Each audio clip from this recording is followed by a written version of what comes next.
Delhi NCR में बढ़ते वायु प्रदूषण पर एक बार फिर सुप्रीम कोर्ट में अहम सुनवाई हुई है। अदालत ने हालात को स्वास्थ्य आपातकाल बताते हुए कहा कि अब इस मुद्दे पर नियमित तौर पर सुनवाई की जाएगी और चीफ जस्टिस सूर्यकांत की अगुवाई वाली पीठ ने साफ कहा है कि प्रदूषण एक दिन में खत्म नहीं हो सकता और इसका हल क्षेत्रवार रणनीति से ही निकलेगा। रिपोर्ट देखिए।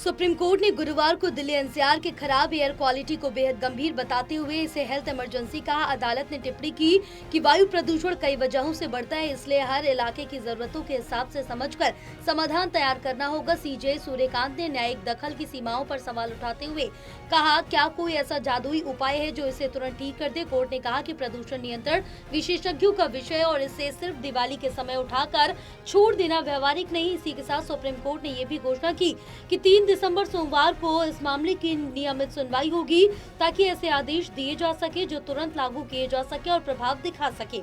सुनवाई के दौरान पीठ ने कहा है कि लोग चिंतित हैं, इसलिए मामला बार बार कोर्ट पहुंचता है, लेकिन वायु गुणवत्ता तुरंत नहीं सुधर सकती।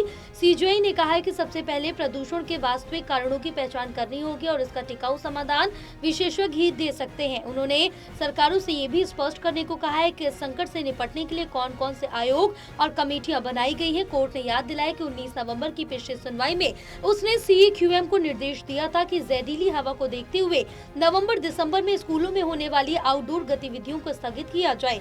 वहीं अदालत ने ग्राफ के तहत पूरे साल प्रतिबंध लगाने के सुझाव को अस्वीकार कर दिया था। सुप्रीम कोर्ट ने जोर देकर कहा कि ये मुद्दा मौसमी नहीं बल्कि लगातार निगरानी और सतत प्रयास की मांग करता है। सुप्रीम कोर्ट के सख्त रुख के बाद अब पूरा ध्यान 3 दिसंबर से शुरू होने वाली नियमित सुनवाई पर होगा, जहां अदालत ऐसे कदमों पर विचार करेगी जिन्हें तुरंत लागू कर प्रदूषण के बोझ को कम किया जा सके। दिल्ली एनसीआर की जहरीली हवा पर अब कड़ी निगरानी बनी रहेगी। टोटल टीवी के लिए विशाल सिंह की रिपोर्ट।